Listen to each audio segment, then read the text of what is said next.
vendi ku kemi lindur, thot, nuk është vetëm fusha, mali, ara, thot, po kryesisht thot janë njerëzit që e përbëjnë atë vend. Çfarë ju kemi falur këtyre njerëzve, thot? Ju kemi falur pastërtinë e shpirtit, thot, dashurinë e zemrës, thot, ëmbëlsinë e fjalës. Dhe si shpërblim, çfarë kemi marr? Çfarë ka marr babi im si shpërblim? Që në 44 që erdhi komunizmi, çfarë ka marr? Do flasim për komunizmin. Babi im ishte me plaçka me kapelet grisur. Pra kur mbante fjalimin Fanoni që mbante te Nikol Nachua, që u varros me këput për letre, sepse e shkriu gjithë pasurinë e vetë në për kanceleritë e botës për çështjen shqiptare, po. Dhe Fanoni mbajti le dhe u varros me këput për letre. Po, dhe babi që ban atë fjalimi kur i festuan 80 vjetorin atje lidhje dhe thot këpucët për letre të Nikol Nacho së madh, thot, krari në flokët e bukura të Vasil Laçit dhe duhet shtonte kapelja e grisur e Lazgush Poradecit. Janë dëshmi pa mort. Se babi Lazgush e kishe kapelen të grisur? Po, ore, s'kishte. Dhe kishe të qepur? Po s'kishte, ore, kapele, duket aty të fotografit që është e grisur kapelja. Ja, do kemi një foto. Këtu janë një foto, po shumë legjenda. Janë gjithë profesorët e gjimnazit Shkodrës. Dhe ky është quhet çaji i profesorëve. Çaji. Çaji i profesorëve. Sigur që kanë alkool ato, Maria? Çaji i profesorëve. Nuk ka alkool. Me alkool. Ja, goda qelçi. Janë alkool ato, mund të. Në çaj ishte në qelç. Nuk e di çfarë janë, po ai babi aty ashtu shkruan çaji në çajin e profesorëve. Alkool po pinin ata, nuk bënë gabim, jo. Është astreni. Nuk është fishta këtu, babi ka takuar fishtën. Po, e kemi. Foto tjetër? Tani, ma shpjego pak këtë e ka mund, këtë se ke parë në njerë, 28 shtator 1943.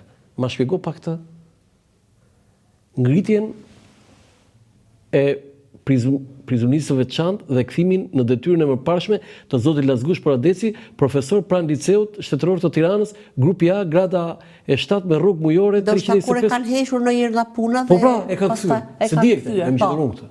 Ta dhurojnë unë këtë. Po pësi kishe djeni, se e ka firmosur dekretin kryeministri Ibrahim Biçaku. Po. Biçakqiu. Po, babi ishte poeti ditë, babi futesh e ku do. Jo, ma tregojnë që këtë, do më dhe ata mund ta kenë hequr italianët dhe u kthyen kohën e gjermanëve? Çfarë 43-shi? Po pra, kishin ardhur gjermanët. Po pra, kishin ardhur gjermanët e thirrën. Gjermanët i thirrën gjithë këta që kishin studiuar. Dhe çfarë i than babit? Dhe i than që Deutsche Kultur. Po, Deutsche Kultur. Edhe i than babit, siç e emruan tjerët, njëri e bën ministër, njëri tjerët, nuk edhe që çfarë bëjnë emruan po shkoi. Po. Nuk e bëri. Ishte nuk e diun si shkoi. Jo, nuk a emruan, por nuk e pranoi, nuk shkoi. Po e emruan. Po emruan. I tha unë nuk përzihem me politikë. Dhe ai që e thiri atje babi kishte njoftë që në Austri atë. Atë oficerin gjerman? Orolam, tash që vun një letër, një pllak te shtëpia e babit ku ka ndenjur me qeran Grac. Si thuti, si kanë hap ata analet atje se çai, se ata ju rrenin nazistët. Tani, e thirrën babi nazistët? E thirrën dhe i tha. Dhe çai tha? Dhe domethënë bashkohu me ne. Nuk bashkohem unë, i tha babi, se unë jam poet. Po çfarë mendon populli për ne? Populli, unë e kuptoj që keni luftën e përbotshme, i tha babi. Por populli ju konsideron okupator. Dhe populli poshtë ashtu i konsideroi ata. Çfarë i thënë ata faleminderit? Po jo, ata flisin me si vllaun e vet, nuk flisin ata me portierin. I çik këtë ka treguar Lazgushi? Populli ju konsideron okupator. Foto tjetër? Një fejes kombëtare. Po. Tani na tregoj. Si ishte kombëtare? Pse? Nëna ime ishte gege, babi ishte tosk. Nëna ime ishte muslimane, babi. Se nga ishte mama nga Durrësi. Se nga. Dhe edhe kur shkruan gegrisht.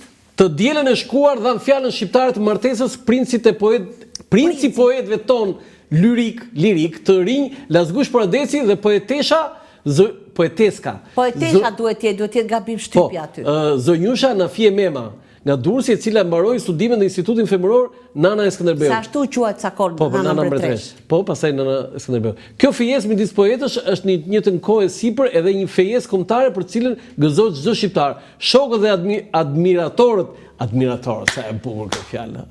Admiruesit i themi. Admiruesit. Po admiratorët. Poetit i bën çiftit Apollonian. Se dhe mami shkruante. Ishte dhe ajo poetë, Kur ka vdekur Nana Mbretëresh. Urimet më të thella, po. Kur ka vdekur Nana Mbretëresh, Nana Zogut, mami imi ishte klasë 7. Sa vjeç i pje? 14 vjeç, 15 vjeç.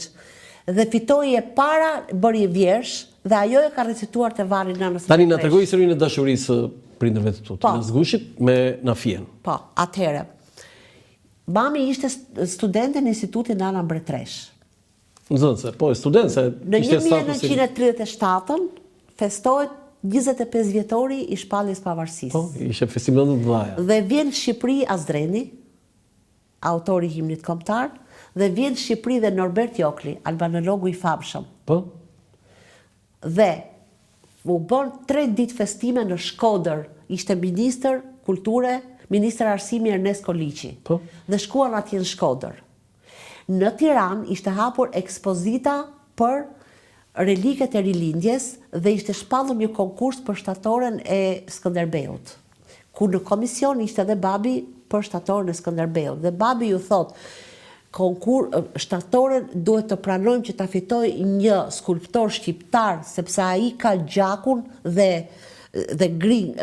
Dhe është i lidhur me... Është i lidhur me kombin e vet, jo një i huaj. I huaj është i huaj, nuk është si shqiptar. Do jetë i ftohtë. Po, do jetë i ftohtë. Dhe ne tha babi isha unë, thot, Çabej, thot, dhe Jokli, Jokli. Ishim në ekspozita që ishte hapur me objektet e rilindjes. Po? Në atë kohë, thot, u hap dera, thot, dhe erdhën vajzat e Institutit Ana Mbretresh me kujdestaren e tyre. Ato sa na pan, u lëshuan të gjitha, thot babi. Lazgush. Ishte beqar atëre babi. Sa vjeç? 37 vjeç. 37 vjeç e ka njohur maman? Po mamaja? Mami ishte 19. Po t'ishe edhe pak më poshtë, do thoshe një fjalë tjetër, po... Pedofile. Jo, e thetisë e thetisë e thashu. 37 vjeç, e? 37 vjeç. 20 vjetë kishte diferencë. 20 vjetë diferencë. Dhe ç'a ndodhi pasaj?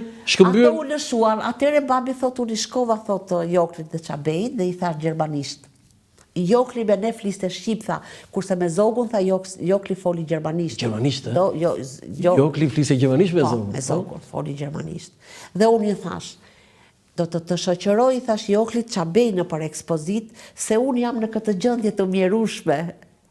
E kuptot se kishe rrethuar vajzat. Edhe ato tharë, unë bëj vjersha, edhe kjo bën vjersha, edhe treguan mamin. Po, na fije? Pa për herë të parë, na fije memër. I pëlqeu shumë? I pëlqeu se mami im kishte të babon si bosnjak dhe kishte kështu si... Mami im ishte si shërmëri, si shenjtore, edhe kishte pak, i ngjalte shumë tjatit, pak si austriake. Po, dhe syt me E ngjyrë? pa aty, jo, kaf. Kaf, edhe babi kaf? Edhe babi kaf. Po, dhe ç'a do flutra... Jo, kaq këtu u pan. Kaq vetëm u pan, s'kishte flutra aty? Në 39-ën, Po? mami... 2 vjet më pas? Po, në 38-ën, mami mbaron institutin dhe emroi në Durrës. Po? Në qytetin nga ishte, sepse ishte ligjin kohën e Zogut, kur studionte me lekë të veta, emroheshin rrethin e vet. Dhe emruan mami Shënavlash.